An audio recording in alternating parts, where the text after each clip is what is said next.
Distingués invités, Mesdames, Messieurs, chers confrères, lorsque tu viens d'un pays comme le mien, facilement classé parmi ceux qui peuvent susciter peu d'intérêt sur le plan international, tu es toujours ému de te retrouver à des tribunes pareilles. Évidemment ému par le prestige d'y être, mais surtout par le fait que tu prends conscience que ta vie, ta sécurité, celle d'autres confrères de ton pays et des localités similaires sont reconnues et portées au même niveau que celles des journalistes d'ailleurs. C'est pour cela que je serai toujours reconnaissant au Comité pour la protection des journalistes de tout le soutien qu'ils apportent aux journalistes partout dans le monde, y compris dans des endroits qui pourraient paraître lointains, isolés, désespérés, susceptibles d'être facilement oubliés ou négligés. Venant du Togo, un pays d'Afrique de l'Ouest, où sévit la plus vieille dictature en Afrique, je suis témoin des fruits de l'engagement de CPJ pour une presse libre à travers le monde. Ce travail ne doit nullement s'arrêter. Messieurs, dames, ma conviction est qu'on ne devrait laisser nulle part sur cette terre où prospèrent des îlots de non-droit, de dictature, parce qu'ils seraient loin de nous. Comme une pandémie ou un cancer, cela finit par se répandre et contaminer d'autres localités et régions.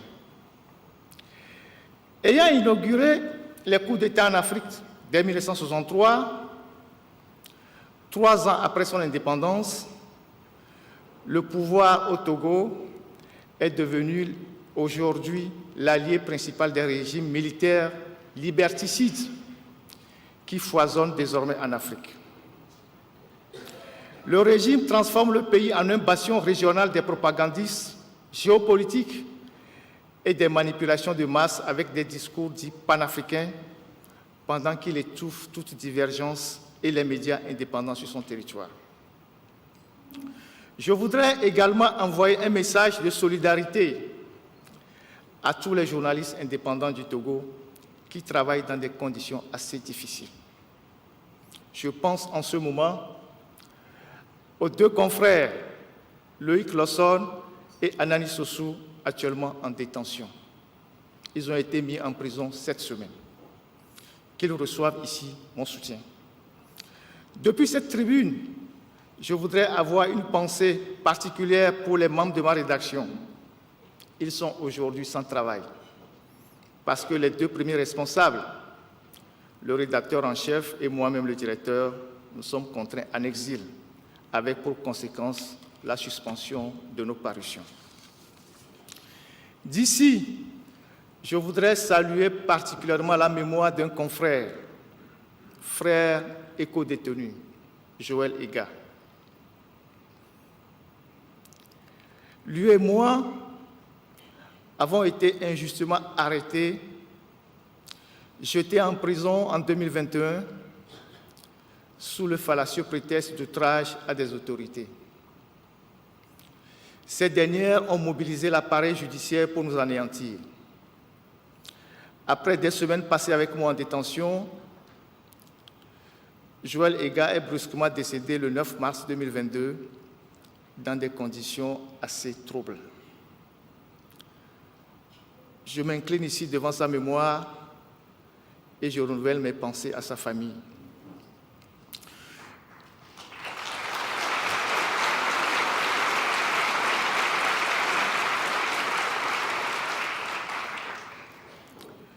Je pense à tous les journalistes africains actuellement sous menace, particulièrement ceux des pays du Sahel, Mali, Burkina, Niger, qui sont constamment sous la menace des dirigeants, mais aussi des groupes autoproclamés qui s'en prennent